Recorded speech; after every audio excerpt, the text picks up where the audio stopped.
I'm dunking it in the water. That's what we do on this channel, right? That's the whole reason I signed up. Have you forgotten how to make videos? You talk about it and then you drop it in the water. Uh-oh, too late. Oh, quick, get it out, get it out. The Forgotten Age is the third in a series of deluxe expansions for the living card game Arkham Horror. There were two previous products, both starting with the word "the," and they were The Dunwich Legacy and The Path to Carcosa. But you don't need to have played these products or even own these products. But it is recommended you do have a copy of the base game, because this is where the rules and the tokens you need to play are found. It delivers 2 new scenarios on 87 scenario cards, and has 64 brand new player cards, as well as 5 new investigators. Oh, still no Marie Lambeau then? Afraid not, Lita. And most shocking of all, the QR code does actually work.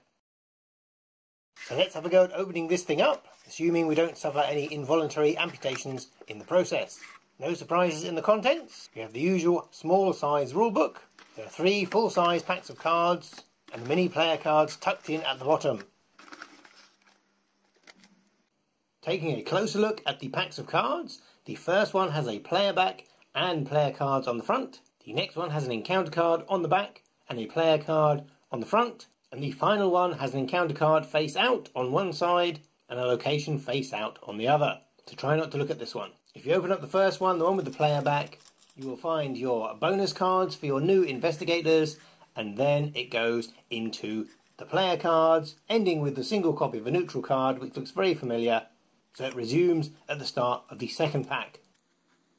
And if you want to avoid spoilers, this is where it gets really tricky.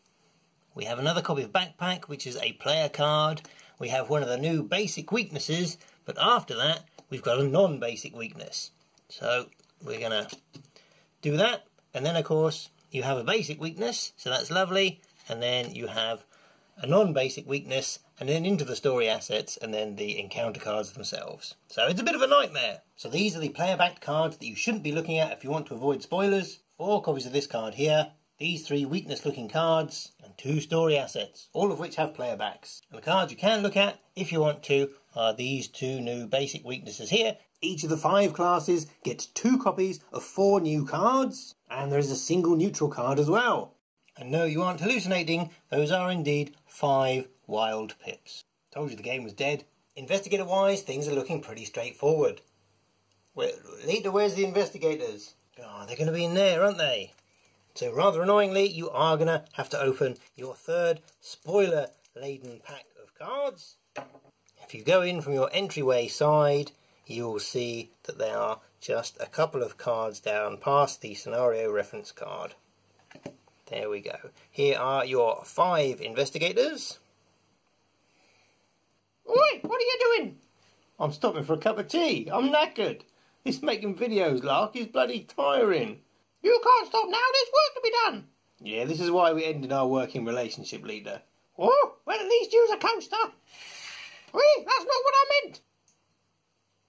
Investigator-wise, things appear reasonably straightforward, but with a couple of quirks. There are only 5 investigators this time, 1 for each class with no neutral investigator. But if you look closely, they've actually found somebody who's worse at combat than Wendy. An investigator with 0 in all of his stats. All of them have a 30-card deck size, with no weird setting aside cards, drawing large hands, or copies of copies.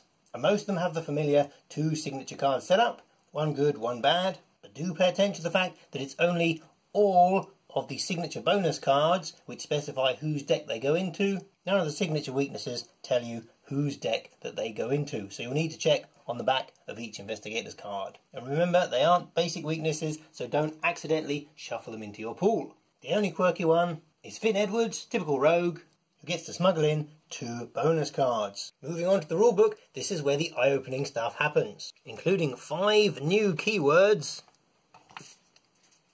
special rules regarding the weaknesses that you will find in this box, and some extremely detailed rules on how to go shopping.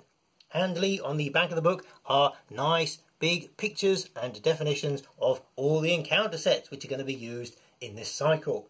And there's a very pretty campaign log at the back, which you can download as a PDF from the Fantasy Flight Games website. Simply go to the product main page, scroll all the way down to the bottom, open up the player resources link, and there it is. And do note that they've also updated the pre-generated deck lists. So if you aren't that keen on deck building, you can use one of the pre-made ones. Like the previous boxes, there are 2 scenarios in here, and they must be played in a set order.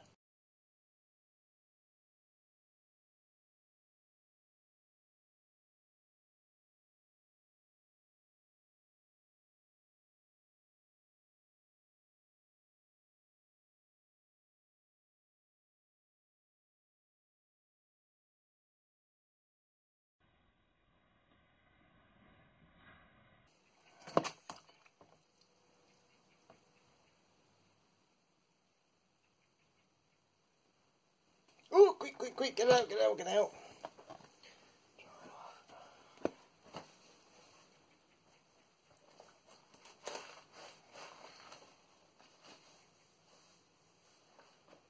Right, you lot can shove off now.